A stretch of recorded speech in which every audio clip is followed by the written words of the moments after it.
don't you drop it anytime you like.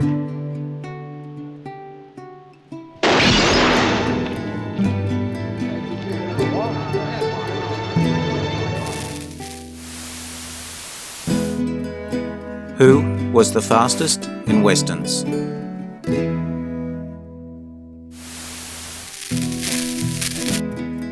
Westerns have a special place in our hearts, especially when a gunfight is about to take place. Westerns have been around since motion pictures were invented.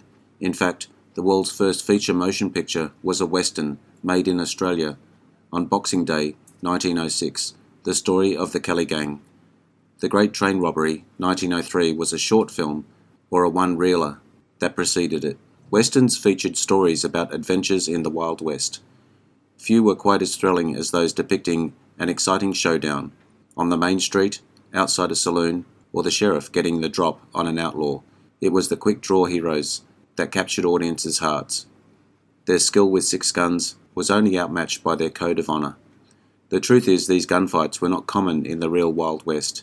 It was Hollywood that invented the gunfights for cinematic effect. There are, of course, more than we can look at today. Let me know who your favourite gunfighter was. If you enjoy this video, hit the notification button to get my new videos. If you want to check out my many other videos, head over to my channel. The link is in the description. Please take a moment to like and subscribe to the channel as well. I appreciate it. Let's get into it.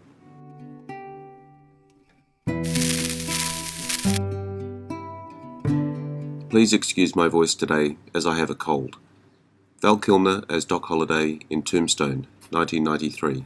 For a man whose quick draw was only overshadowed by his persona, Doc Holliday was a gentleman gunfighter who favoured silk shirts, quippy one-liners, and fancy firearms. Holliday's handgun of choice was a .38 Colt Lightning double-action revolver, and he knew how to use it. Val Kilmer depicted Holliday in the final months of his life in Tombstone, the infamous gambler who had defied the odds by living with tuberculosis for 12 years. Not only did he gun down Johnny Ringo, one of the fastest draws in the West, he eventually died in bed, something few gunslingers could achieve. The line quoted by Doc at the end of the fight at the OK Corral was historically true, and was reported in the Tombstone papers reporting the fight. When confronted by one of the cowboys at point-blank range, the cowboy reportedly said, "I got you now, Doc, you son of a bitch," to which Doc gleefully retorted, "You're a daisy if you do." You son of a bitch. You're a daisy if you do.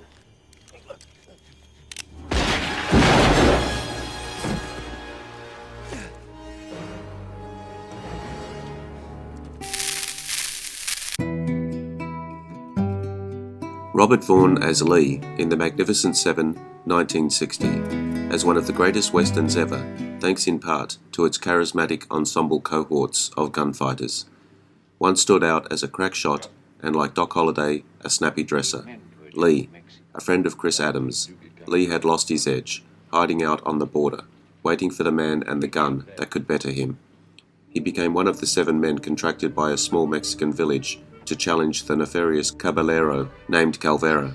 Given the opportunity to redeem his reputation, it was his courage and marksmanship that helped gun down Calvera's gang in the final shootout, allowing captured villagers to go free.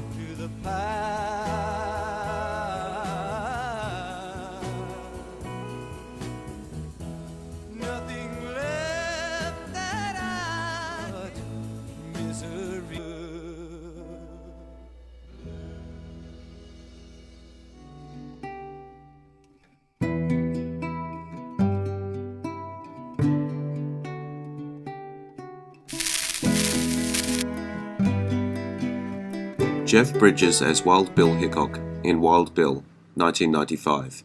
It may have seemed to be a sad life to be Wild Bill Hickok, aside from his wife. For most of his adult life pursued by every young gun wanting to make a name for himself, the gunfighter still carved an impressive reputation for himself on the western frontier. In the film Wild Bill, legendary Jeff Bridges took on the role of the long-haired sharpshooter who worked as a lawman, spending his final days in Deadwood, North Dakota. Impressively accurate with his sidearm. Instead of running for cover during his shootouts, people eagerly lined up to watch him work. In the opening scenes alone, he lays out a dozen men, one for touching his hat. The man is accusing me! Imagine that! Have you forgotten, Mr. Hickok, that I am the aggrieved party here? You, sir, will die!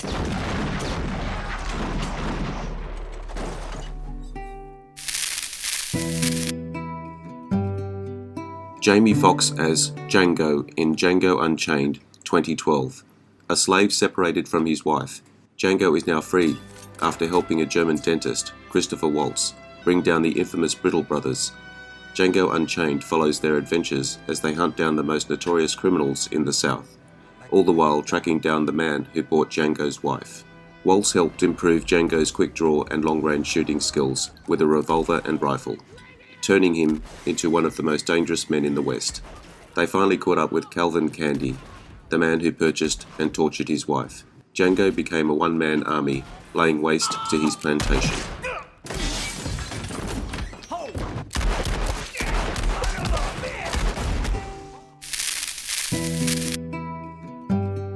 Clint Eastwood as the Man with No Name in the Man with No Name trilogy.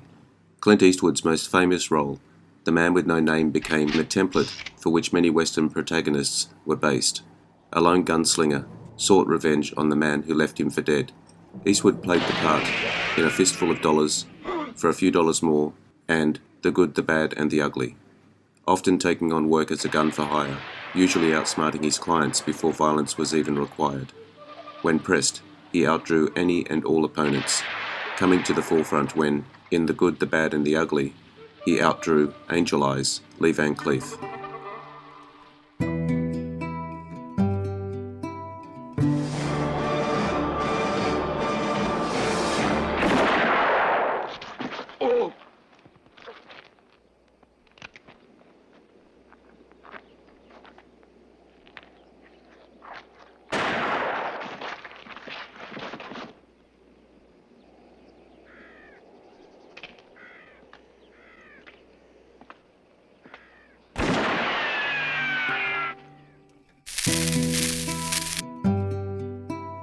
Glenn Ford as George Temple in The Fastest Gun Alive, 1956. Whenever it becomes known how good he is with guns, ex-gunman George and his wife Dora have to leave town, in fear of gunmen who might want to challenge him. He again spills his secret while drunk. Everyone vows to keep his secret and support him, giving up his guns forever. Unfortunately, a young boy lets slip to a gang of criminals. The gang leader threatens to burn down the town if he doesn't face him and duel. Glenn Ford spent many hours training to draw a revolver, and even training with his own son in his garden. According to Glenn Ford's son, the result was excellent.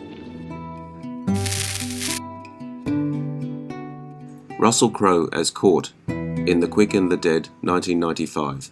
Redemption is a small town run by a former outlaw, John Herod, Gene Hackman, who announces a single elimination sharpshooting contest. The contestants vary from a mysterious woman known as the Lady, Sharon Stone, and a young gunslinger, the Kid, Leonardo DiCaprio, who both have a score to settle with Herod, but he has his sights on an unwilling participant named Court, Russell Crowe. Sharon Stone handpicked Russell Crowe to be in this film. The studio was initially unsure about this choice because Crowe was completely unknown to the American audience.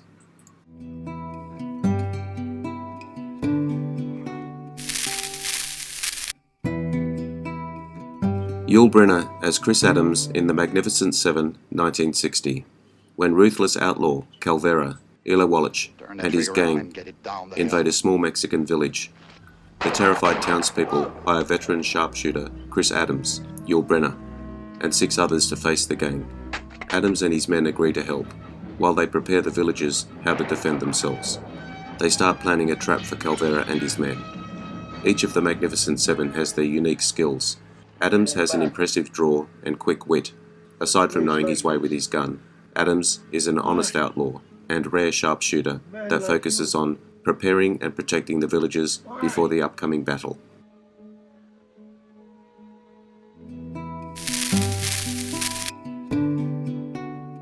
Alan Ladd as Shane in Shane, 1953. Shane rides into a conflict between cattleman Riker and a bunch of settlers, like Joe Starrett and his family, whose land Riker wants. When Shane beats up Riker's man, Chris, Riker tries to buy him. Then Shane and Joe take on the whole Riker crew. Riker sends to Cheyenne for truly evil gunslinger, Wilson. Shane must clear out all the guns from the valley. When Shane shows Joey how to shoot, to enhance the dramatic effect of shooting, the sounds of the gunshots were manipulated by firing a gun into a garbage pail. The reverberations made the sound much louder. George Stevens' intention was to startle the audience with the first firing of a gun. The scene where Alan Ladd practices shooting in front of Brandon DeWilde took 119 takes to complete.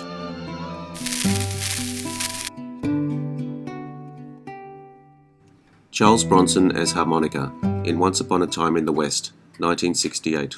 When a railroad baron wants land in Flagstaff, he sends a gun for hire, Frank, Henry Fonda, to force the owner to sell his property. The owner doesn't want to sell. Refusing to take no for an answer, Frank murders him and blames a gang of bandits to cover his tracks. The only other obstacle in the way is the owner's recently new bride, who arrives in town at the same time as a lone gunman known as Harmonica, Charles Bronson. Bronson owned the role of harmonica in Sergio Leone's spaghetti western. A man of few words, but says all he needs with his trigger hand and a small harmonica, which has an important role to the story that establishes the character as one of the best badass sharpshooters to ever grace the western genre.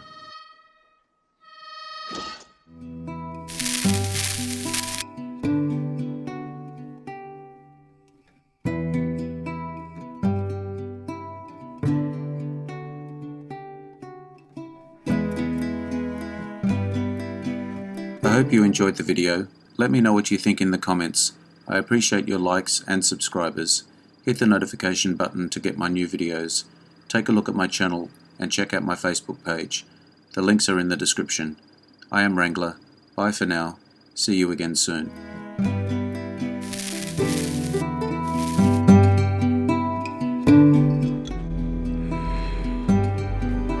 Interesting facts about famous people.